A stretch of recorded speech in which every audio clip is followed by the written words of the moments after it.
CDL drivers is at an all-time high. Many companies are offering sign-on bonuses to fill the gap. If you are looking to get your CDL, now would be the perfect time.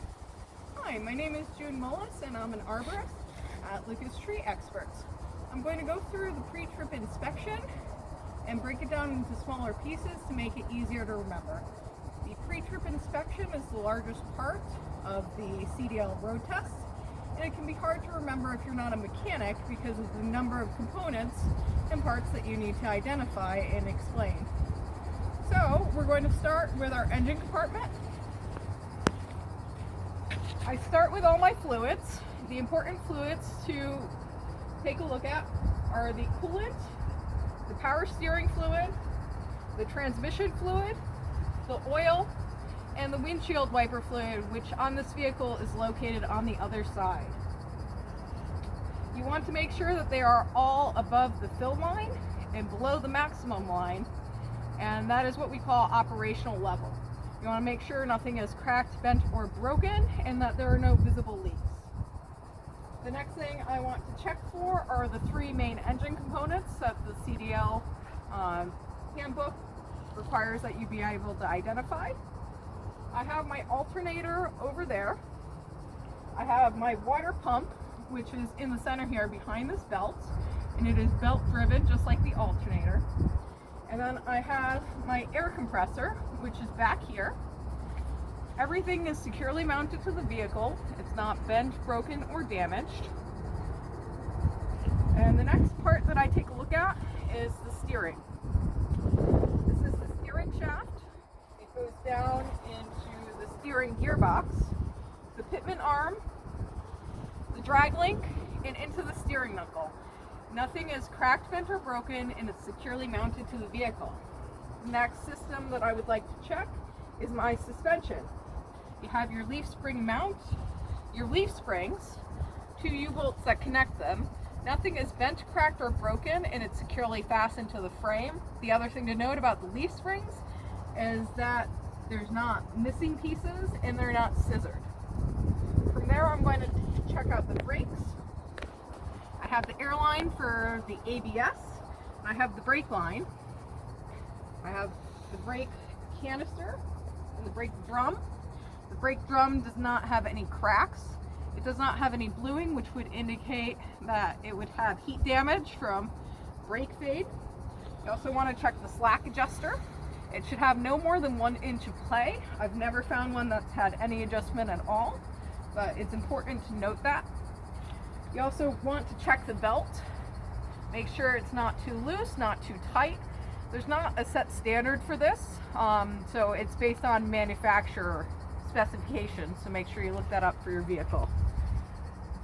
Moving to the tire, you check to make sure that you have at least 4/32 of depth that's even wear, that there's no fabric showing on the outer sidewall, that there's no cracks or legal welds on the rim. When you're checking your lug nuts, you're checking them for looseness. You're looking for orange streaks that would indicate that they have been loose, and you're looking for silver threads, which would indicate that they've been stripped. Your hubcap has oil behind it, so you want to mention that there's no visible leaks. That is the engine inspection portion. You come around to the front of the vehicle. You want to close the head using 2 hands and handle so nothing cracks as you put it down. And then you're going to go for your front approach. On your front approach, you're looking for the 3 L's, which are going to be the lights.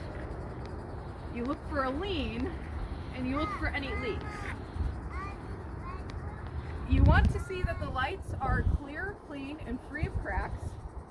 When you look for a lean, you look for issues with the suspension, or if there's an under or overinflated tire, or maybe a bend to the frame.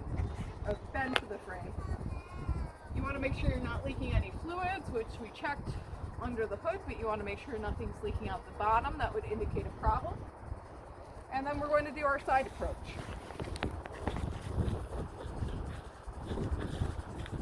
On this side we have our stairs.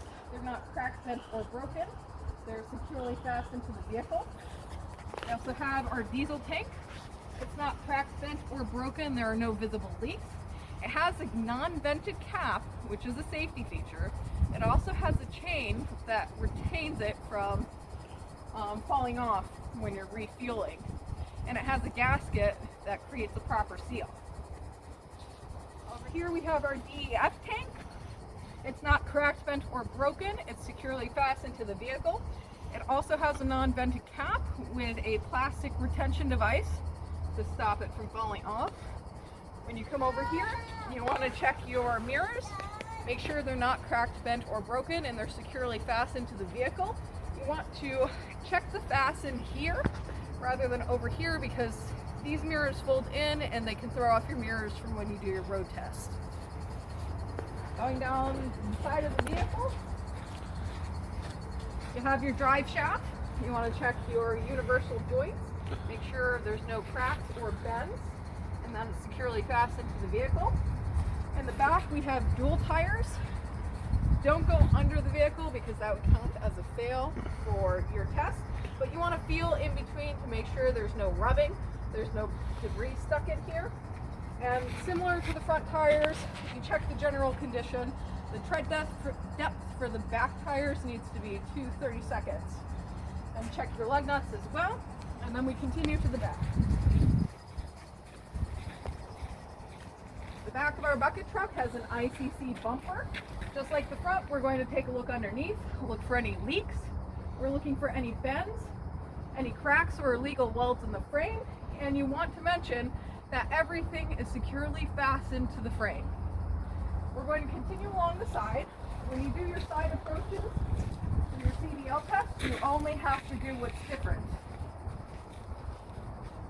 So over here we have our exhaust system.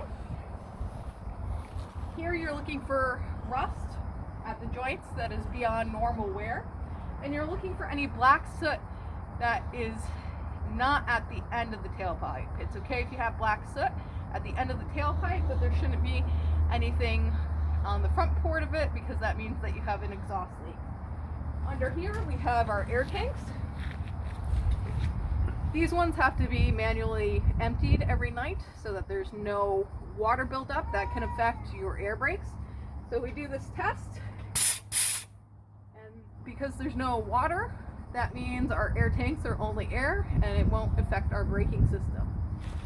Here we have our battery compartment.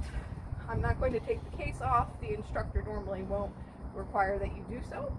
But you want to say that you checked the connections in the morning, that everything was connected, there was no signs of corrosions, no signs of leak. The case is not bent, cracked, or broken, and it's securely fastened to the vehicle. Same with these stairs, not cracked, bent, or broken, securely fastened.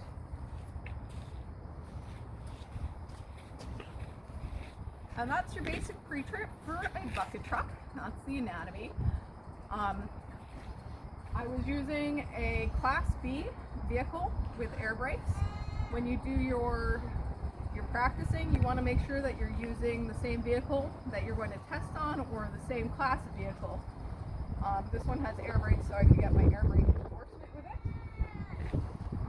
Thank you for taking the time to watch my presentation, and good luck on your tests.